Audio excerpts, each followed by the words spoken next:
E quando eu cheguei em casa, o telefone tocou, já era mais ou menos meia-noite, e era minha tia avisando que meu pai tinha sido assassinado com 6 tiros. Nesta época, minha mãe ficou mais de um ano desempregada e a gente estava com uma dívida de mais de 50 mil reais. E aquilo me contagiou imediatamente. Eu me lembro que ele olhou bem nos meus olhos e ele disse: Tati, eu determinei que eu quero ser um divisor de águas por onde eu passar. Em menos de um mês, tudo que eu vinha plantando, de estudos, mentorias, cursos, as pecinhas do quebra-cabeça que eu fui juntando assim, sabe, para dar o mapa do tesouro, tudo isso, em menos de um mês, vieram os frutos.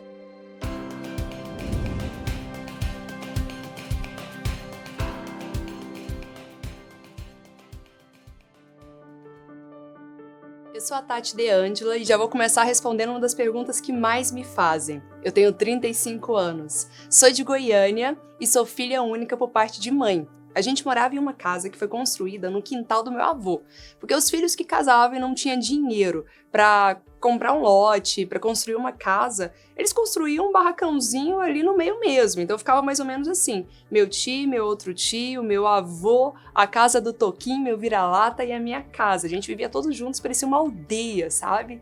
E eu sempre fui uma menina muito sonhadora. Então eu me lembro que com 7 anos de idade, eu já era muito empreendedora, já era comerciante ali do meu bairro. Eu saía vendendo amostrinhas de perfume usadas da Avon, que minha avó me dava para eu brincar. E aí eu ia brincar, só que aí falava, ainda tem um tiquinho de perfume aqui, por que eu não vou vender, né? E aí eu começava a vender isso para minhas coleguinhas, minha avó costureira. Então eu pegava as tirinhas, retalhos que sobrava das roupas, vendia como pulseirinha, inventava 1001 utilidades. Eu acredito que nessa época os adultos compravam por dó e as crianças compravam porque eu já devia ter um ar de persuasão nessa época, sabe? Mas eu sempre quis construir algo meu. Nessa época minha mãe não podia me dar mesada. E eu via meus coleguinhas tendo mesada, via meus coleguinhas viajando o mundo, sabe? E um dos meus grandes sonhos de infância era poder viajar. Eu falava assim, nossa, um dia eu quero viajar, um dia eu quero conhecer o mundo, eu quero ir para Uberaba, Araxá, que para mim o mundo já era isso, sabe? Tudo que eu viajava na época era para Itumbiara. Eu tenho 2 tios que moram até hoje em Itumbiara e adoro a cidade, interior de Goiás. Só que a gente sempre ia para lá, todas as férias só dava em Itumbiara. Por quê?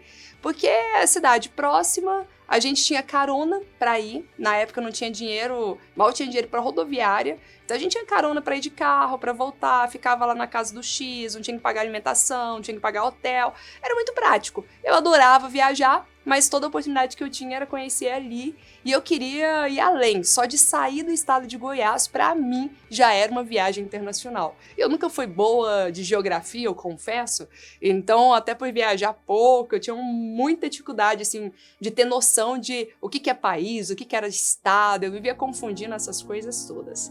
Mas essa questão de ter um sonho e de batalhar começou desde muito cedo, sabe? E não parou pelas amostrinhas de perfume usadas da Avon, não. Logo eu fiz um curso para mexer com miçanguinhas, fazer bijuterias, comecei a vender bijuterias, depois eu comecei a trabalhar na Natura, contei 1 grama, eu trabalhei em marketing multinível também, que foram grandes escolas, assim, que eu participava de todos os treinamentos e pensava assim, um dia eu vou ser aquelas categorias que eles criam lá, diamante e tal, e aí trabalhei nos colchões Nippon Flex também, vendendo, então assim, até minha adolescência, época de faculdade, eu sempre estudava, mas eu tinha algum trabalho como autônoma e estava criando alguma maneira, algum jeito de ganhar um dinheirinho aqui e ali, com semi-joias, que eu queria realmente, inclusive, ajudar em casa, sabe? A gente passava por altos e baixos, era uma classe média, mas que teve alguns momentos que era classe média baixa, né? Então tiveram alguns momentos que a gente chegou a passar fome, foram baixos mesmo, de não ter condições nenhuma, mas tinham momentos que a gente tinha uma condição ali razoável, dava para levar a vida. Eu lembro que um dos meus grandes sonhos, além de viajar, é claro, era ter um carro. Para mim, ter um carro era um artigo de luxo, porque até os meus 18 anos, não, na verdade é assim, até os meus 11 anos, a gente nunca tinha tido carro. Então, assim, quando eu andava de carro, era de carona com alguém e sempre era de ônibus ou a pé.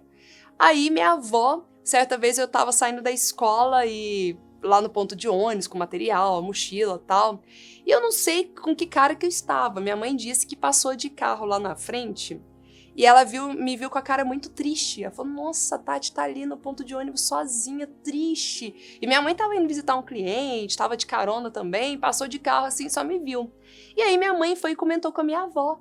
Falou assim, nossa, hoje eu vi a Tati no ponto de ônibus, toda tristezinha, saindo da aula e tal. E aí minha avó, na época, juntou as poucas economias que tinha para comprar um Uno Mille usado para minha mãe poder me levar para a escola, sabe? Então aí com 11, 12 anos, mais ou menos, eu já comecei a poder falar que tinha um carro, né? Mas ele dava muito problema, pegava fogo, foi roubado, vivia na oficina, dava muito problema também, mas já era maravilhoso, já era assim, eu me sentia mais poderosa, empoderada dentro do carro. E meu maior sonho é falar, 18 anos, a primeira coisa que eu fazia é comprar meu carro. Já queria juntar minhas economias ali e tinha muito sangue nos olhos. Eu lembro muitas vezes que eu ia visitar a minha avó. E aí eu falava assim, vó, o que a gente pode fazer pra gente vender, pra gente ganhar dinheiro? Minha avó é uma grande inspiração pra mim, porque minha avó vendia Avon de porta em porta, e foi assim que ela conseguiu criar os 3 filhos dela, foi assim que ela conseguiu comprar alguns lotes, construir casas e hoje viver de aluguel, e costureira também. Então assim, minha avó, ela é muito guerreira, já fez curso de detetive, minha avó é uma inspiração pra mim. E eu ia buscar nela algumas referências, falava assim, vó, como que a gente pode fazer, vó? Faz alguma coisa aí que eu vendo pra você. E às vezes eu ia passar as férias na casa da minha avó, aí ela pegava e falava assim, Tati, vem um inquilino aqui, ó, vem algumas pessoas olhar a casinha que eu construí, vai lá mostrar a casa. E aí eu já era corretora de imóveis também, mostrava os detalhes, o que tinha na porta, o que tinha no canto e tal. Mas tudo isso, o que eu aprendi, assim, o quanto que o sonho e o desejo de construir algo melhor para nós e para nossa família nos move, sabe? E eu sempre fui muito movida a querer algo mais, a não me contentar com aquela vidinha, com tanta escassez, com tanta falta, com alegria quando comprava uma coisa diferente no supermercado, com chegar na escola e não ter levado a lancheira porque não tinha coisas para levar para comer, sabe? Então, saber lidar com essas situações todas me fez ter muita fibra, ser uma pessoa incansável para lutar realmente pelos meus objetivos. Aqui, vocês são as estrelas do nosso espetáculo. Vocês são as estrelas do nosso evento. E a ideia é que todos, independente da insegurança, independente dos medos, independente dos traumas que tem, independente da história, todos nós podemos chegar aonde nós quisermos. Você é uma pessoa que desde novinha é muito guerreira, é muito visionária e talvez uma das habilidades que eu mais admiro. Tem caráter, tem valor e tem retidão nas coisas que faz. É muito legal poder ver você bolando coisas novas, tendo coragem, embarcando em projetos que outras pessoas teriam muito medo de fazer, mas você vai lá, paga o preço e faz. E você inspira assim um monte de gente e me inspira também. Os meus 11 anos de idade também foi um grande marco, porque muitas coisas aconteceram nesse período, assim. Uma das coisas que aconteceu, eu me lembro como se fosse hoje, eu estava fazendo uma apresentação de dança, né? Ia ter uma apresentação de dança num ginásio, eu fazia jazz nessa época, e meu pai viajava muito, que ele era militar, quase não ficava em casa, e esse dia ele me prometeu que ele iria lá assistir minha apresentação. E eu estava muito feliz, eu estava muito animada, morrendo de saudade, fazia tempo que eu não via, e ele ia direto lá para minha apresentação. E eu me lembro que eu estava lá na hora da apresentação e eu ficava olhando assim no ginásio e falando, gente, será que ele chegou? Não tá dando para ver meu pai, minha mãe tá ali, ó, mas meu pai... Aí eu falei, deve estar em algum lugar que eu não vi, vou fazer a minha melhor dança, depois no final eu cumprimento. E fiz a apresentação, no final eu cheguei para minha mãe e falei, cadê meu pai? Ela falou, Tati, não sei, não apareceu ainda não. Aí eu falei, ué, o que aconteceu? Porque ele não costumava falhar, assim. E a gente foi pra casa e eu fui triste pra casa, né? Eu falei, poxa, ganhei um bolo, né? Meu pai não foi na minha apresentação. E quando eu cheguei em casa, o telefone tocou, já era mais ou menos meia-noite, e era minha tia avisando que meu pai tinha sido assassinado com 6 tiros. Foi um choque, eu fiquei totalmente paralisada, assim, sem reação, com 11 anos. E teve uma palavra do meu tio que me ajudou a entender esse momento, a confortar, que foi quando meu tio falou assim, Tati, seu pai cumpriu com o que ele tinha que cumprir aqui. A gente é muito egoísta, né? A gente quer a pessoa do nosso lado o tempo todo, independente dela estar bem ou não, independente dela estar feliz ou não, a gente quer ela o tempo todo do nosso lado. Mas às vezes ele tá melhor lá e agora tá na hora de você cumprir com o seu propósito aqui. E eu comecei a entender, eu falei, olha, eu não quero ser egoísta, então tá tudo certo, tá tudo bem. Mas a ficha não caía. Por muitos anos depois, eu achava que eu ia encontrar o meu pai e que foi só um fingimento. Porque assim, como meu pai era militar e o assassinato foi por queima de arquivo, eu pensava, e se foi um disfarce, né? Vai que... Só que quando eu fui no velório, tava ele lá, só que eu olhava e eu ficava assim, ele vai mexer, quer ver? Aquela esperança, assim, que ia mexer, que tava vivo, que eu ia gritar pra todo mundo, ele tá vivo, não enterra, tal. E aí depois eu já troquei na minha cabeça, eu pensava, é um boneco. Foi enterrado o boneco, não é ele, eu vou encontrar ele a qualquer momento. E criava milhares de ilusões na minha mente, sabe? Assim, parece que a ficha realmente não caía. Mas eu levei aquele propósito do meu tio pra minha vida, pro meu dia a dia. Eu falei, agora está na hora de eu cumprir a minha missão, sabe? De eu fazer a minha parte aqui. E comecei a fazer o meu melhor. E com os 11 anos também, eu descobri que o meu pai que tinha falecido, ele era o meu pai de criação. E eu não conhecia o meu pai biológico, eu nem sabia que tinha um outro pai na história. E foi uma descoberta muito grande de tudo isso, né? Quis conhecer o meu pai biológico. Ele não fez muita questão na época, mas eu ganhei um presente de conhecer a família. Então ele não, apesar de eu não ter contato com o meu pai biológico mesmo, eu conheço, sei que ele tem 3 filhos, então tenho 3 irmãos, eu acho, porque eu não tenho convivência, mas tenho muito contato com os meus tios. Então, para mim foi um grande presente conhecer meu avô, meus tios, conviver com eles, receber o carinho. E mesmo depois de adolescente, né, ver que eles me aceitaram assim com tanto carinho e fazem parte da minha história, fazem parte da minha jornada hoje. Então, esse período dos 11 anos foi um período que eu tive que assentar muita coisa na minha mente. Só que ao mesmo tempo, eu acredito que o fato do meu pai biológico não querer essa aproximação fez com que eu sentisse um desejo muito grande de construir algo grandioso, sabe? Eu no início era para provar para ele que eu era capaz, no início era para provar para ele que eu poderia conseguir as coisas. E depois, nessa busca incessante por conhecimento, por estudos, por fazer a diferença, depois eu fui descobrir que tem um propósito, um legado muito maior nisso, né? Que não tem preço quando você faz parte da transformação de outras pessoas, quando você faz parte de projetos grandiosos, né? Eu fui descobrindo a minha missão ao longo de tudo isso. Então, hoje eu vejo que essa garra, ela não vem mais por um momento de querer provar algo, mas ela vem pelo resultado, pela realização que você conquista quando você faz um trabalho com muita excelência. Então, se você pensou, já cheguei aqui no limite, já deu. Não, ainda pode ir muito mais longe, porque aqui vão nascer muitas estrelas. E essa menina brilhantemente, Tatiane, você aprendeu a nos ensinar o valor do tempo, como ser mais produtivo, mais eficiente, mais sensível ao que nós temos de melhor. E ser mais grato por todas as vezes que nós temos mais um segundo.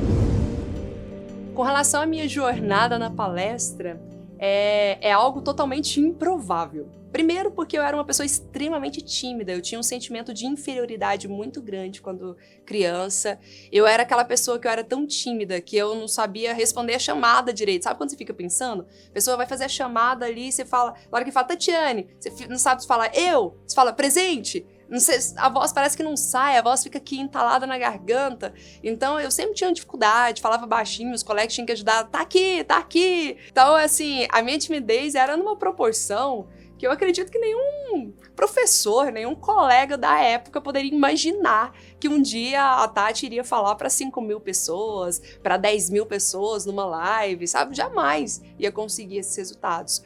Mas eu precisei superar essa timidez. Um outro detalhe também nessa área de superação é que eu sempre fui uma aluna mediana, nunca fui a aluna nota 10 e também não era aquela pessoa que nunca fui reprovada, mas já fiquei de recuperação em algumas matérias, mas nunca fui reprovada. Então era literalmente mediana mesmo nas notas na época e eu tinha muita dificuldade de aprender. Tinha muita dificuldade de memorizar as coisas, sabe? E uma das coisas que me ajudava a estudar em casa era dar aula. Eu pegava o material, quando eu começava a ler, eu me distraía. Minha cabeça ia lá para o mundo da lua, eu pensava em milhares de outras coisas, eu não conseguia fixar minha concentração naquele conteúdo. Então, uma das maneiras que eu criei para fixar a concentração mesmo foi explicar o que estava lá. Então, por exemplo, eu lia um parágrafo de um livro, aí eu explicava para os meus amiguinhos, os alunos imaginários da parede, eu explicava sobre aquilo. Aí eu lia e explicava. Então, quantas e quantas vezes, assim, lia livro em voz alta, estudar era barulhento para mim. Mas ali, aos poucos, eu já estava desenvolvendo algumas habilidades, né? De professora, de palestrante. Mal sabia eu que aquela fraqueza poderia se tornar a minha grande fortaleza. Quando eu entrei na faculdade, eu resolvi fazer administração em turismo. Na verdade, eu queria só turismo mesmo. No final, que virou administração. Porque por influência de um professor. Um professor falou que era a profissão do futuro, que ia bombar, tal, e lá em Goiânia, que nem é cidade turística, mas enfim, eu acreditei no professor. E também teve um fator que pesou bastante, que era o meu grande sonho de viajar. Eu falei, quem sabe, né, fazer turismo, já aproveito para fazer viagem, vou realizar meu sonho de vida, então é esse curso. Na metade do curso eu descobri que não era aquilo que eu queria, mas eu já estava fazendo mesmo, já estava na metade, falei, quer saber, eu vou concluir, depois eu decido o que eu vou fazer, porque eu também não sei o que eu quero, né, não sei se eu quero psicologia, se eu quero odontologia, eu estava nas áreas mais distintas, assim, e daí eu concluí, e logo na conclusão, eu já me inscrevi no MBA, na FGV, que era um MBA em marketing. Que aí foi nesse MBA que eu descobri a minha grande paixão. Eu falei, nossa, essa área de administração, essa área de marketing, brilhou os meus olhos, sabe? E ali eu falei, é nisso que eu quero trabalhar. Nessa época, mesmo com a graduação, mesmo com o MBA, eu ainda trabalhava de recepcionista, trabalhei alguns anos de recepcionista numa escola de dança, tipo, sem perspectiva nenhuma de crescimento, ganhando muito pouco, tal. Nessa época, eu acho que eu ganhava uns R$700, mais ou menos. E aí surgiu uma proposta para eu trabalhar numa faculdade, com 23 anos. Eu me lembro como se fosse hoje. Eu tinha 23 anos, fui para essa faculdade e a proposta é, venha trabalhar de vendedora aqui e você vai ganhar R$500. Olha, Tati, mas você ganhava 700? Sim, eu saí de um emprego que eu ganhava mais para ganhar menos. Porque eu percebi que na faculdade teria a possibilidade de eu crescer, de eu aprender, e eu tava com muita vontade de aprender, de crescer e ser alguém na vida, sabe? E em casa eu não tinha muitas referências de empreendedores, de empresários, não tinha referência de pessoas tão bem-sucedidas profissionalmente, então eu estava em busca dessas referências. E fui para lá, comecei a trabalhar como vendedora. Muitos já conhecem essa minha história, que me acompanha, porque é a história oficial da minha palestra de produtividade hoje, que eu trabalhava 15 horas por dia, de segunda a segunda-feira, na área de vendas, mas não tinha resultado nenhum. Mas, Tati, por que você trabalhava 15 horas por dia, de segunda a segunda-feira?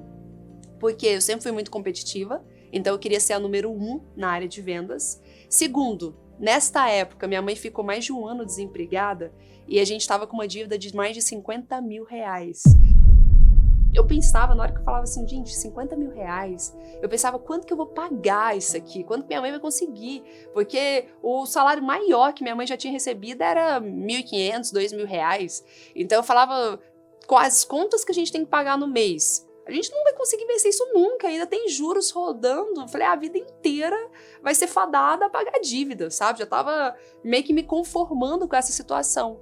E eu queria muito ajudar minha mãe em casa, sabe? Ela já tava depressiva com toda aquela situação e por isso eu trabalhava muito. E para somar, eu recebi uma visita de um tio que é um tio que eu admiro muito, é um tio, assim, que ele tem um carrão, tem a casa, mas mais que isso, é aquela pessoa de sabedoria, sabe? Aquela pessoa que, quando ele chega, a família inteira fala dele com a boca cheia, é aquela pessoa que realmente surpreende. E ele foi visitar, foi conversar comigo, com a minha mãe, e ele virou pra mim e falou assim, entre tantas coisas maravilhosas, sabe? Sobre querer crescer na vida, querer estudar, ter sede de conhecimento, entre tantas coisas que ele falou, assim, com muito brilho nos olhos, e aquilo me contagiou imediatamente. Eu me lembro que ele olhou bem nos meus olhos e ele disse, Tati, eu determinei que eu quero ser um divisor de águas por onde eu passar. E eu falo que naquele momento, eu não sei se foi pela admiração que eu já tinha por ele, ou se foi a profundidade do que ele disse, mas imediatamente eu adotei isso pra mim. Falei, é isso, tio. Eu quero ser uma divisora de águas por onde eu passar. Só que eu não sabia como. E aí eu pensei, trabalhando muito mesmo. E aí comecei a trabalhar mais ainda, loucamente. O único problema é que mesmo trabalhando loucamente, eu nunca conseguia ficar em primeiro lugar no ranking de vendas daquela empresa. Então, quando eu olhava lá o mural do ranking, eu estava só no final. E tinham várias pessoas naquela empresa que não trabalhavam nem a metade do tempo que eu trabalhava, mas tinham resultados infinitamente maiores do que o meu. E nessa época, eu lembro que eu senti um forte desejo, sendo bem honesta com vocês. Eu senti um forte desejo de achar defeito em quem tinha resultado. Eu falava assim, aquele ali, ó, tá tendo resultado por quê? Porque é parente do dono, deve ter algumas informações privilegiadas. Esse ali tá tendo muito resultado, você quer saber por quê? Porque faz os contratos de qualquer jeito, se for pra eu fazer rápido, sair atropelando tudo, eu também vou conseguir ter resultado, bater as metas. Aquele ali, ó, já tá o maior tempo, a carteira de cliente dele é muito melhor do que a minha, se for pra pegar isso aqui e tal. E aí eu percebi o seguinte, se eu ficasse achando defeito em quem tinha resultados, eu não seria uma divisora de águas. O meu propósito ali eu quero ser uma divisora de águas por onde eu passar. E eu percebi que para ser uma divisora de águas, eu tinha que aprender com os melhores. Eu tinha que vê-los como inspiração e não com inveja. Então, uma das coisas que eu trago para minha vida hoje só existem 2 tipos de pessoas. As pessoas que têm resultado e as pessoas que falam mal das que têm resultado. E aí eu te pergunto, de qual lado você quer estar? Essa foi a pergunta que eu fiz pra mim. De qual lado eu quero estar? E aí foi onde eu resolvi, tomei uma decisão de começar a aprender com as pessoas que davam muito resultado. Comecei a ler muitos livros, eu não tinha o hábito da leitura até então, só li aquilo que era forçado na escola mesmo. Não tinha o hábito da leitura, forcei, comecei a estudar, fazer vários cursos. Na época não tinha muito curso online, então eram os cursos presenciais mesmo. Eu cheguei uma época a fazer 4 cursos por mês. 4 cursos por mês, cursos diferentes, que eu pagava coisas diferentes para fazer, tudo presencial, porque nessa época não tinha muitos cursos online como se tem hoje. Hoje é uma facilidade, assim, infinitamente superior à facilidade que tinha para aquela época, sabe? E eu me lembro que em um ano eu tinha feito mais de 36 cursos. Lá na faculdade a gente tinha a oportunidade de fazer os MBAs, então eu comecei o meu segundo MBA naquela faculdade, um MBA em gestão de pessoas, depois eu fiz um MBA em liderança, depois eu fiz um outro MBA, foram 3 MBAs ao todo e um mestrado em liderança durante essa faculdade. Então eu mergulhei em estudos. O que eu percebi? Em apenas 6 meses que eu tinha começado essa jornada de estudar, de buscar o conhecimento, eu consegui ficar em primeiro lugar no ranking de vendas todos os meses. Comecei a crescer muito na empresa. O dono da empresa chegou até mim, né, viu que eu estava tendo resultado, viu que eu sempre contribuía, trazia as melhores ideias, eu tinha anotado todo o método do que eu estava aprendendo ali, e ele me promoveu a gerente comercial. Ele falou, Tati, eu quero que você pegue essa equipe de vendas aqui, ó, e faça eles terem o resultado que você está construindo. Faça eles terem essa motivação, esse empenho, esse conhecimento que você já adquiriu aqui.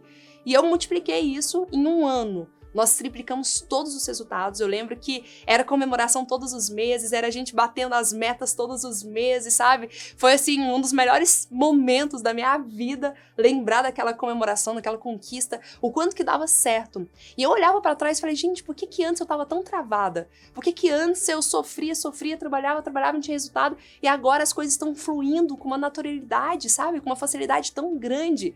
E eu percebi que foi o conhecimento. Por isso que uma das coisas que eu sempre falo nas minhas lives, né, sempre falo para minha audiência quando você não estiver tendo resultado, olha qual é o conhecimento ou qual é a estratégia que te falta. O resultado que você não tem é fruto de algum conhecimento, de alguma estratégia que te falta. E é ali, quando eu fui buscando os conhecimentos certos, as estratégias certas, as coisas foram fluindo de uma forma inexplicável, surpreendente, sabe? A ponto de, no final do ano, a gente fazer um amigo secreto, toda aquela questão de final de ano, né? Faz a confraternização, tal. O dono da empresa fez uma homenagem pra mim, fez um agradecimento, todo mundo comemorando as metas. E ele virou pra mim e falou, tá, a gente vai ter as férias coletivas. Quando voltar no ano que vem, você não vai voltar mais como gerente comercial, não. Você vai voltar agora como gerente nacional. E você vai ter a missão de fazer tudo o que você fez aqui, eu quero que você faça nos 27 estados aonde nós estamos presentes. Eu sempre brinco nas minhas palestras que nesta hora eu não pensava no salário a mais que eu ia ganhar, eu não pensava no título de gerente nacional, que obviamente é muito legal, mas eu só pensava em uma coisa: eu vou realizar meu sonho de viajar, não tô acreditando, né? Sabe aquele sonho de infância? Olha como que aquilo que a gente quer, sabe? A gente tem clareza do que quer e busca uma vida inteira, aquilo vai realizar, vai se concretizar na sua vida. Só que mal sabia eu que estava me esperando, né? Porque viagem a trabalho é completamente diferente de viagem a lazer. Então, realmente, eu viajei muito naquele ano. No primeiro foi muito nítida a diferença, assim. Primeira vez que eu fui pro aeroporto, aquela pose de estou em um filme. Eu me imaginei assim. Fui de salto, vestida de executiva, com a malinha, né, ainda um pouco perdida no aeroporto, sem saber muito as coisas. Era a primeira vez que estava andando de avião, então aquela coisa assim mágica. No final do ano, depois de viajar quase todas as semanas, né, aeroporto virou minha segunda casa, eu já tava de moletom, tênis, né, já era outra coisa, já era muito natural, assim. E como é gostoso isso, né? Como é gostoso a gente perceber que algo que você faz pela primeira vez parece até um bicho de 7 cabeças e de repente aquilo passa a ser algo natural na sua vida. Foi um pouco disso que eu experimentei nesse processo também. E deu muito resultado essas viagens. Claro que, como tudo na vida, no início tem os seus desafios. Eu tive que lidar com os paradigmas das pessoas, com as crenças que todos nós temos. O primeiro paradigma foi quando eu cheguei em um local que a pessoa falou assim: Tati, eu tenho a sua idade só na área de vendas. O que você quer me ensinar aqui mesmo? Esse foi o primeiro paradigma, assim. O segundo Tati, tudo isso que você tá falando, técnicas de vendas, técnicas de negociação, produtividade, né, várias coisas que eu estava estudando, aplicando e que tem dado tão certo na minha vida, tudo isso que você tá falando é muito bonito. Funciona lá em Goiânia, na sua terrinha. Agora você vai querer dizer que vai funcionar aqui em São Paulo? Que vai funcionar no Rio de Janeiro? Ah, sinto muito. Aqui não funciona, aqui é outra realidade. Então esses são alguns dos paradigmas que eu enfrentei e eu falo que a vida é feita de escolhas. Então, de novo, eu tinha me deparado com 2 caminhos. Ou eu ia bater boca com a pessoa e tentar ficar argumentando até convencê-la, ou então eu ia pegar para fazer e ia provar para a pessoa que meu método dava certo, que ele funcionava. E foi essa escolha que eu fiz. Eu acredito muito que é uma frase que eu carrego comigo desde a época de vendas ali, é que nada fala tão alto quanto os seus resultados. Você pode fazer o discurso mais maravilhoso do mundo, sabe? Você pode ficar ali horas e horas convencendo. Mas muitas vezes na minha vida eu escolhi não gastar meu tempo ou energia, ficar convencendo demais as pessoas. Falo, deixa eu ver meus números, deixa eu ver resultados, deixa eu fazer o meu melhor. E nessa época foi isso, eu peguei pra fazer, peguei pra ligar, peguei pra visitar, né? Quem não acreditava, provei que dava certo. E aí, no final, quem aplicou começou a ter muito resultado. E a gente multiplicou muito o resultado de toda a faculdade, não só em âmbito matriz, Goiânia, mas em âmbito nacional. E aí eu me lembro que no final do ano a gente estava comemorando num evento, no resort, e aí o dono da empresa falou: Tati, depois das férias coletivas você vai voltar agora como diretora nacional, responsável pela área comercial e marketing de toda a empresa. E isso me fez, em 5 anos, sair de um salário de R$500 para um salário de R$50 mil por mês. Mas uma das coisas que eu sempre comento é que o salário nem é o mais importante. É claro, é muito bom, é muito gostoso receber mais. Nossa, ter um salário de R$50 mil por mês, incrível. Mas o melhor é eu saber que eu tinha conseguido ser uma divisora de águas naquela empresa. E o resultado financeiro, ele é mera consequência da nossa entrega, sabe? Da nossa dedicação. Hoje, quando eu olho para trás e eu falo, nossa, o que foi responsável? Além de estudar tanto, além de mergulhar tanto em técnicas, além de ter aquela bravura, sabe? Aquela vontade de dar certo. Quais foram os elementos fundamentais por ter feito esse crescimento tão rápido nessa empresa, né? Inclusive salarial? E quando eu olho para trás, eu vejo o seguinte, que eu tinha muito claro dentro de mim, já nessa época, a clareza sobre servir. Ser um divisor de águas por onde passar é você ter esse desejo genuíno de servir, sabe? E esse desejo de servir te faz gerar tanta contribuição no local sem ficar barganhando o tempo todo, sem ficar pedindo algo em troca, sabe? A maior parte das vezes que eu sofri um aumento salarial, eu não tinha nem pedido. Foi porque eu estava entregando, mas eu entregava muito mais. Eu entregava 10 vezes mais do que eu ganhava.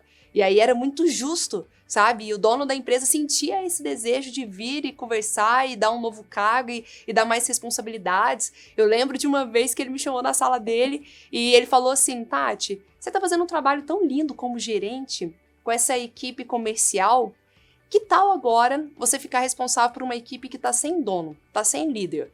É a equipe de limpeza, da cozinha e a recepção. Eu peguei 3 equipes que não tinha nada a ver com comercial para poder liderar. E na época eu não ia acrescentar nada no meu salário. Era só um novo desafio, era só um trabalho a mais.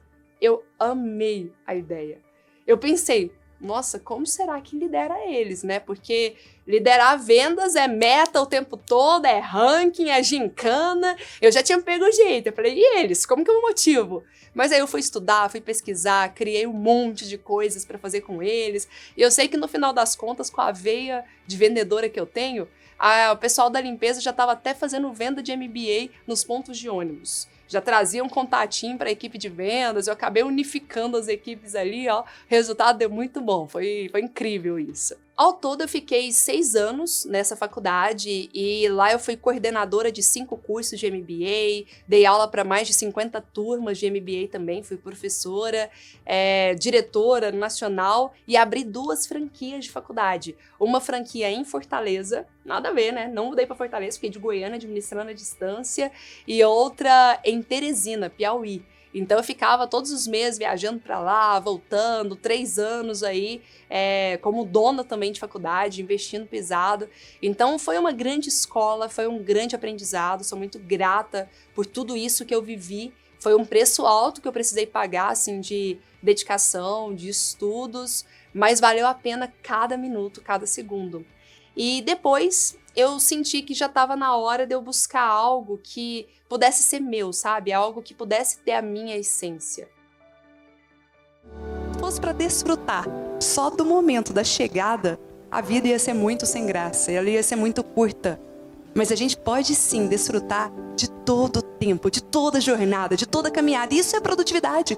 Produtividade é a gente aprender a viver o hoje, é a gente aprender a viver o aqui e agora.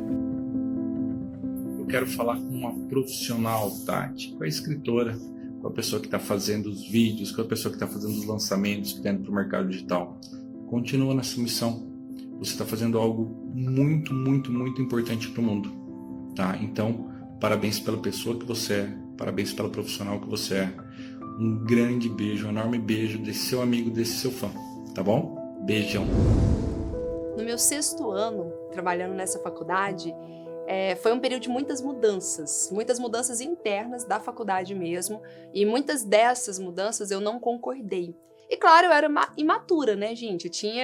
Comecei lá com 23 anos, então eu devia estar nos meus 27, sei lá. Não sou muito boa em matemática. Mas eu já estava, assim, ainda muito jovem, imatura. Meu primeiro cargo de executiva, de liderança, ganhando super bem. E eu não soube lidar com tantas mudanças, com tantas coisas que eu não concordava. E eu sempre fui uma pessoa de muita opinião, eu sempre gostei de autonomia, eu sempre gostei de liberdade. Comecei a bater de frente com outras lideranças. E eu me lembro que foi um ano muito desgastante. Foi um ano onde eu estava completamente infeliz, sabe? Apesar de amar aquela faculdade, amar a história, amar tudo que eu vivi lá, eu estava completamente infeliz. Só que eu não tinha coragem de deixar a faculdade, porque a gente está falando de abrir mão de R$50 mil por mês. Fora o status, fora o poder, fora tudo que eu tinha construído pouco a pouco ali dentro, sabe? Então eu tava muito acomodada e não tive coragem, apesar de estar infeliz, apesar de estar vendo outros planos, olhando clínica de estética. Cheguei até a montar uma clínica de estética com 2 pessoas, 2 sócias. Só que em menos de 6 meses já quebrou, porque eu não tinha experiência nenhuma, não tinha conhecimento nenhum, nem fiz uma pesquisa de mercado, nem nada, fui só assim no impulso. E eu vi que é muito difícil conciliar várias coisas ao mesmo tempo, de áreas distintas, né? Já aprendi aí a ter mais foco, a estudar, a entender melhor aquilo que você quer trabalhar. Mas o fato foi que, lá nessa faculdade, depois de 1 ano sofrendo de tortura, acho que para todas as partes, eu fui demitida da faculdade. Por mais que no fundo eu quisesse aquilo, foi uma dor terrível, sabe? Foi um sentimento de rejeição, de humilhação, de ingratidão por tudo que eu tinha construído, por tudo que eu tinha feito lá. E hoje eu sei o quanto eles são gratos, né? Hoje eu sei que tem toda uma história e tal, mas na época você não para, você acha que tá todo mundo contra você, o mundo tá contra você. Mas, na verdade, foi a melhor coisa, apesar de ter sido muito triste, muito sofrido naquela época. Hoje eu sei que foi a melhor coisa que poderia acontecer na minha vida, porque se não fosse isso, eu não teria o Instituto De Angela que eu tenho hoje. Se não fosse isso, eu não teria mais de 1000 alunos palestrantes, eu não teria palestrado em Harvard, escrito 2 livros best-sellers. Eu ficaria todos os meus projetos muito vinculados à faculdade, né? E não a essa construção de legado que eu comecei após isso. Então, eu sei que saí da faculdade, eu tinha uma reserva financeira grande, porque, afinal de contas, você ganhando um salário considerável por mês. E eu não gastava tudo, investia em bolsa de valores, comprei lote, fiz vários investimentos e tal. Então, o resumo é que com menos de 30 anos, com 27, 28 anos, eu já tinha mais de 1 milhão líquido na minha conta. E esse 1 milhão líquido era o dinheiro que eu iria investir nesse novo projeto que era o Instituto De Angela. Então, eu lembro que imediatamente eu já comecei a montar o Instituto De Angela, já comecei a contratar pessoas, a fazer o barulho e tal. E o primeiro ano do Instituto De Angela, com toda a minha bagagem, com toda a minha experiência, sabe, na área de educação e tal, eu pensei, vai ser incrível. E foi uma catástrofe. Primeiro ano deu prejuízo todos os meses. No primeiro ano, a gente descobriu que tinha um espião dentro da empresa, coisas que eu pensei que só acontecesse em filme. Nunca ia imaginar que na vida real acontecesse de alguém pagar alguém para ser funcionário da sua empresa e o funcionário da sua empresa levar tudo para a concorrência e, enfim, não entregar o resultado. E eu fui descobrindo isso aos poucos, então foi assim, um momento de apanhar muito. E segundo ano também não foi tão bom. Segundo ano foi quando eu resolvi entrar no marketing digital. Então tudo era muito novo para mim, a internet, as redes sociais. Nem Orkut eu tive. Facebook eu demorei a entrar. Instagram tá a maior resistência do mundo. E aí tive que aprender isso, mexer, gostar de tecnologia, que eu sempre tive uma resistência grande. Então foi uma curva de aprendizado muito grande entrar no digital também. Continuei perdendo muito dinheiro, errando bastante. E chegou um momento em que eu tinha literalmente perdido um pouquinho mais de 1 milhão que eu tinha na minha conta, literalmente. Investi na faculdade mais cara do mundo, que é a faculdade da vida. Então fui aprender com a própria vida ali e foi doloroso esse aprendizado. Pensei em desistir algumas vezes. Eu me lembro de um dia que eu falei assim, gente, mas será que eu sou capaz mesmo? Eu comecei a questionar a minha capacidade e falei, será que eu tive sorte na época da faculdade? Porque lá eu cresci, lá eu estudei, lá eu gerei contribuições, eu fiz tantas coisas, eu trabalhava intensamente. E agora, por mais que eu faça, por mais que eu esforce, eu sou a mesma pessoa, tenho conhecimento de 3 MBAs, de um mestrado, de 300 cursos aqui na minha cabeça, mas nada disso está sendo suficiente para fazer a empresa dar certo, sabe? Então eu comecei a questionar muito se eu era capaz ou não, se eu estava no lugar certo. E eu me lembro que eu precisei tomar uma decisão muito importante. que era uma decisão de parar de dar aula em MBA, porque quando eu montei o instituto, eu continuava como professora de várias outras faculdades, dei aula na Federal. Então, parar de dar aula em MBA para focar só em palestras. Por quê? Porque nessa época, eu já estava fazendo um pouquinho mais de palestras. Para mim, antes, só as aulas já era palestra, né? Agora eu descobri que um palestrante iniciante ganha R$5.000 por hora. E na época, dando aula para MBA, eu ganhava uma média de R$100 a hora. Aí eu parei e pensei, R$100 a hora, R$5.000 a hora, compensa muito mais ser palestrante. Fora que é menos cansativo, porque eu dava aula em turmas de MBA e eu passava sexta, sábado, o dia inteirinho e domingo em sala de aula. Finais de semana, esquece, era extremamente cansativo. E eu ia ter a oportunidade de continuar viajando, que era um grande sonho que eu tinha, e ganhar R$5.000 por uma hora. Eu falei, é perfeito isso. É tudo que eu sempre sonhei.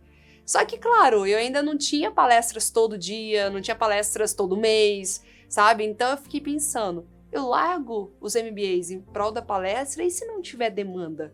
Foi um grande dilema que eu precisei resolver. Só que por que eu resolvi ainda assim abrir mão dos MBAs? Porque quando surgia as palestras, eu não colocava força ainda para surgir as palestras, porque eu não tinha técnica, não tinha método, não existiam antes as escolas de palestrantes como a gente vê hoje, né? Hoje tem o Vivendo de Palestra, tem Masterclass, Palestrante Memorável. Na época não tinha nada disso. Na época, para eu aprender muita coisa de palestra, eu precisei falar com uma agência de palestrantes, precisei conversar com um palestrante ou outro das antigas, precisei conversar com organizadores de eventos, KLA, HSM, que eu sempre pagava, vinha. Tati, como que você conhecia a HSM, KLA, essas empresas de eventos que faz palestras para 500, para 1.000 pessoas? Eu conheci porque eu era aluna, eu contratava, eu pagava, eu estava em todos os eventos, eu interagia com os palestrantes, eu interagia com o organizador, eu estava ativa, eu estava em movimento, buscando aquilo para minha vida, sabe? E foi uma coisa que muitas pessoas perguntam, como que foi essa transição para palestra? Tudo começou dando aula, e depois que eu fui dando aula, tinha um evento, vai ter um evento aqui, você dá uma degustaçãozinha da sua aula, dá uma hora, que é a palestra. Só que eu não sabia, e claro, eu fazia bem mais ou menos na época também. Só que quando eu comecei a ir para eventos maravilhosos, como KLA, HSM, eu fiquei boquiaberta. Eu vi o espetáculo dos palestrantes, eu vi o show que eles davam, o conteúdo que eles entregavam, e eu nem piscava, eu falava, é isso, eu quero ser assim, eu quero entregar um conteúdo que as pessoas nem pisquem, eu quero envolver desta maneira. E foi ali que eu fui descobrindo o que realmente era palestra, qual era a diferença de palestra com treinamento, com workshop, com coach, que não é a mesma coisa, tá? Eu fui descobrindo nessa jornada, estudando mesmo. E aí eu peguei e falei assim, bom, decidi que eu quero ser aquela palestrante show que vai encantar, que vai surpreender muita gente e que vai ser muito bem remunerada por isso. Só que eu não sei como vender, eu não tenho palestra todos os dias, e quando surge, vez ou outra, uma palestra, às vezes é final de semana e eu tô em sala de aula. E aí eu já me comprometi com a faculdade, não vou dar para trás com a faculdade. Tenho que entregar logo. Já tinha acontecido umas 3 vezes. Umas 3 vezes de eu dizer não para ganhar R$5.000 em uma hora e me matar de trabalhar o final de semana inteiro para ganhar uns 2.500. Foi assim, arrasador. E aí, quando aconteceu isso, eu peguei e falei, não, então eu quero só deixar livre, eu quero estar disponível para palestra. Quando surgir a palestra, eu quero estar disponível. Mas é claro que sendo memorável, eu não ia ficar parada, né? Eu falei, como que eu posso fazer para gerar mais palestras? Para vender, para entender mais esse mercado, para mergulhar a fundo nesse mercado. E foi onde eu renunciei às aulas e olha só o que aconteceu. Eu tinha quase um salário fixo, né? Porque 2.500 final de semana, eu dava aula quase todos os finais de semana. Então, eu tinha garantido, fora o Instituto De Angela, que só dava prejuízo, eu tinha garantido aí pelo menos uns R$7.000 a R$10.000 por mês. Uma vez que eu falei, estou saindo de todas as faculdades, não dou aula mais, eu literalmente perdi, deixava de ganhar R$7.000 a R$10.000 por mês. Precisou ser um ato de muita coragem para poder fazer isso. E eu me lembro que alguns coordenadores de curso e donos de faculdade falaram para mim, tentaram me convencer do contrário. Tati, você é louca? Não faz isso não, Tati. Você é tão bem avaliada pelos alunos. Pelo amor de Deus, não nos deixa na mão. E eu falei, não, eu sei o que eu quero. Eu sei, eu não vou conseguir agora atender. Tô com outros projetos, quero focar nesses outros projetos. E um deles ficou bem emburrado comigo. E aí a gente pensa, Tati, foi muito rápido entender do mercado de palestras? Não foi, porque eu tive que juntar pecinhas do quebra-cabeça. Não tinha tudo em um programa só. Eu tive que buscar informações de várias pessoas diferentes, de vários cursos diferentes, de vários programas diferentes, de várias mentorias diferentes, para juntar as pecinhas do quebra-cabeça e ter algo completo. Então isso demorou. A demora que teve me fez... Vocês lembram que eu já tinha perdido mais de 1 milhão, né? Me fez ter que vender o meu carro.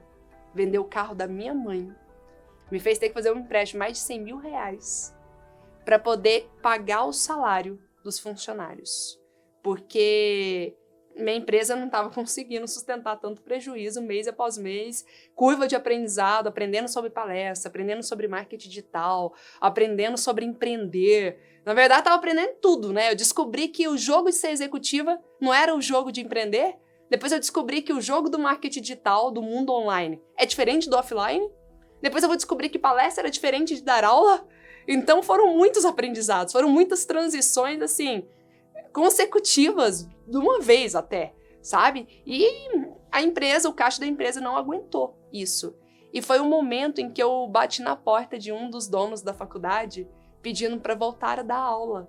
Eu falei, me deixa voltar a dar aula porque o negócio tá punk aqui, eu não sei de onde que eu vou tirar dinheiro para pagar as contas. E ele falou assim, não, Tati, agora já tá tudo preenchido, já temos outros professores. Você não quis ficar na época, então agora posso até ver, se surgir alguma eu te chamo, mas não tem nada liberado para você não. Voltei arrasada para casa, pensando, será que eu fiz a melhor escolha? Será que eu deveria ter aberto mão, esse ato de coragem assim? Será que foi bom mesmo? Em menos de um mês, tudo que eu vinha plantando, de estudos, mentorias, cursos, as pecinhas do quebra-cabeça que eu fui juntando assim, sabe, para dar o mapa do tesouro, tudo isso, em menos de um mês, vieram os frutos. E aí eu comecei a ter uma palestra, comecei a ter outra, e o lançamento do livro, e muitas coisas acontecendo, e graças a Deus a empresa começou a faturar, a ter um lucro, a ter outra, conseguir pagar as contas, até a gente chegar em um lançamento, em uma semana, a faturar mais de 1 milhão. Deu 1.200.000 e uns quebradinhos. E daí eu fiquei pensando, sabe? Como que a gente precisa realmente expandir a nossa mente. Porque se lá atrás, para mim, pagar uma dívida de 50 mil reais era algo impossível, e depois eu ganhava 50 mil reais por mês. E se lá atrás eu fiz um empréstimo de 100 mil reais, quando eu fiz esse empréstimo de 100 mil reais, foi muito doloroso, assim. Era como se eu estivesse assinando a sentença de morte, era como se eu tivesse decretado o meu fracasso. Eu fracassei como empresária. Porque eu não sabia que muitos empresários fazem empréstimo. Eu não sabia que era natural isso. Eu pensava que era só assim, tá quebrando, tá muito ruim das pernas, vai fazer empréstimo, sabe? E aí, nossa, 100 mil reais, e agora? Como que vai ser? E aí, de repente, consegui faturar mais de 1 milhão em apenas uma semana, aprendendo a fazer da maneira certa. Isso pra mim mostrou que realmente o mundo dá volta, sabe? E que a gente pode conquistar coisas que a gente nunca imaginou que pudesse ser possível. Você pode conquistar o impossível na sua vida. Só que cada vez eu tenho mais convicção que o resultado que eu não tinha e que talvez eu não tenha em algum momento, sempre é fruto de algum conhecimento, de alguma estratégia que me falta. Quando eu buscar esse conhecimento, quando eu buscar essa estratégia, eu sei que o resultado virá de uma forma inevitável, assim como ele veio para minha vida. Qual que é o radar para os objetivos de vocês? Qual o objetivo que você quer? Qual é a clareza? Uma das características das pessoas que triunfam é ter clareza. Clareza do que elas querem. Eu quero te agradecer, não só pelos ensinamentos que você passa pelo mundo, mas principalmente por quando você lidera pelo exemplo. Eu não falo só na área da produtividade, não. Para mim, você é referência em várias outras áreas, cara. Na humildade, quando as coisas dão certo. Na resiliência, quando as coisas não dão tão certo. E eu tenho honra e orgulho de participar da sua jornada. E quando eu olho para minha história, sabe? Eu olho para minha vida, assim, eu vejo que uma das coisas mudou completamente a minha vida e foi o conhecimento. Sempre, em tudo, para vencer a timidez, para elevar minha autoestima, para me tornar uma professora de MBA, para conseguir bater recordes de vendas, para conseguir liderar melhor, tudo na minha vida, o que me ajudou, sabe, a alavancar, a crescer, foi o conhecimento. E é por isso que eu amo, sou apaixonada, assim, não me vejo fazendo outra coisa nesta vida do que trabalhar na indústria do conhecimento. A vida, o resto da minha vida eu quero trabalhar com mentorias, eu quero trabalhar com palestras, treinamentos, cursos online, isso aqui, indústria do conhecimento, isso me fascina, isso brilha meus olhos, e brilha os meus olhos porque ele foi essencial para a minha trajetória, para o meu crescimento, para o meu sucesso, para quem eu sou hoje. Se eu conseguir vencer tantas barreiras da minha vida, se deve ao quanto que eu estudei, ao quanto que eu aprendi e me inspirei, sabe, nessa jornada. Então, hoje a gente tem um projeto lindo de palestrantes memoráveis, em que eu não me contentei em só dar treinamento, em só trabalhar nessa área de desenvolvimento pessoal, não.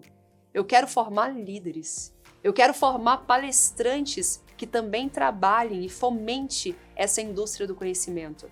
Eu quero elevar a régua deste mercado, sabe? Eu quero eliminar o amadorismo deste mercado, eliminar a mediocridade desse mercado e trazer o efeito memorável para tudo que a gente vai fazer.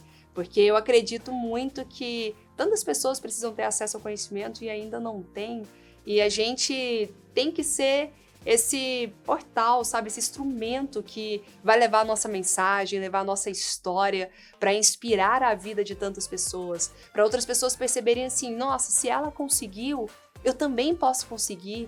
Essa também pode ser uma realidade para minha vida, mesmo com as limitações que ela tinha, dificuldade de aprender, dificuldade de memorizar, dificuldade de falar em público, mesmo com tantas limitações, olha quem ela é, olha quem ela se tornou por meio do conhecimento. Então, o conhecimento é esse propulsor que vai levar você até os seus sonhos mais inimagináveis desta vida. Só que aí o palestrante, ele tem esse poder. Está nas mãos de um palestrante ser esse grande líder, ser esse multiplicador de conhecimento, de métodos, de formas mais fáceis, mais rápidas, não fórmulas mágicas, mas de estratégias que são eficazes, que são efetivas e que nos faz ter resultados sem precisar patinar tanto, sem precisar andar tanto em ciclo, sabe? Igual aqueles cachorrinhos que ficam correndo atrás do rabo. Você pode ir num caminho mais reto, numa direção mais segura. Então é isso que eu quero preparar pessoas para serem agentes de mudança. Por isso que a minha missão hoje é trazer a próxima geração de palestrantes para os holofotes. Essa é a minha grande missão. E meus mais de 1000 alunos palestrantes memoráveis do nosso curso online, eles já sabem, são cobrados mesmo, quero que eles tenham resultado mesmo, porque eles estão levando a nossa marca, a nossa chancela, e a gente quer se tornar a Harvard dos palestrantes. Para a gente conseguir se tornar a Harvard dos palestrantes, a gente precisa que todos eles deem muito resultado, que eles tenham resultado para eles, que eles tenham transformação para eles e que eles consigam gerar essa transformação para todas as pessoas que estão à volta deles. E uma coisa que eu acredito muito, que eu trago para minha vida, quando eu comecei a estudar sobre palestras, comunicação, oratória, eu não comecei a estudar com pretensão de estar nos grandes palcos. Eu admirava, eu achava bonito, mas eu pensava que aquilo não era para mim, sabe? E eu estudava aquilo só para melhorar a minha performance no 1 a 1, melhorar a minha performance nas vendas, melhorar a minha performance na liderança, e eu realmente acredito que quem segue os princípios, a filosofia de vida de um palestrante memorável é uma pessoa que vai gerar frutos, que vai impactar, que vai conseguir potencializar os resultados em qualquer profissão, em qualquer carreira. Basta você pensar, um vendedor, se ele é um palestrante memorável, ele é um contador de histórias, ele é envolvente, ele vai saber conversar com as pessoas, ele vai saber seduzir as pessoas, porque um palestrante ele é sedutor. E ele vai ser tão agradável a ponto de vender mais. Um líder que é um palestrante memorável, ele também vai engajar melhor o time, vai envolver o time com histórias, analogias e metáforas, com um roteiro, com uma didática melhor, porque hoje tudo é comunicação nesta vida, sabe? Um empresário quer atrair investidores? Nada melhor do que uma boa narrativa, do que uma boa história para você atrair investidores. Sabe? Você quer fazer uma marca de uma empresa ser forte, ser conhecida? nada melhor do que ser um palestrante memorável para ter outra visão a respeito disso e conseguir trazer com muito mais maestria. Então, em qualquer profissão, eu vejo, até nas profissões mais técnicas, onde a pessoa vai trabalhar na área de TI, é só máquina, é só computador, nem precisa conversar direito. Aquelas pessoas que são técnicas, mas que também possuem habilidades de comunicação, elas conseguem ser promovidas, elas conseguem ganhar os melhores salários. Então, os frutos, os benefícios, em todas as áreas da vida. E é por isso que eu realmente acredito que ser um palestrante memorável não é só para quem quer viver disso como profissão e ganhar seus 5, 10, 15 mil reais por hora de palestra, não. Eu acredito que a filosofia de um palestrante memorável é para todo mundo, até na vida pessoal, até na educação dos filhos. E isso vai potencializar os seus resultados, vai te fazer ganhar muito mais do que você está ganhando hoje. Essa é a ideia, essa é a minha missão e o meu trabalho aqui.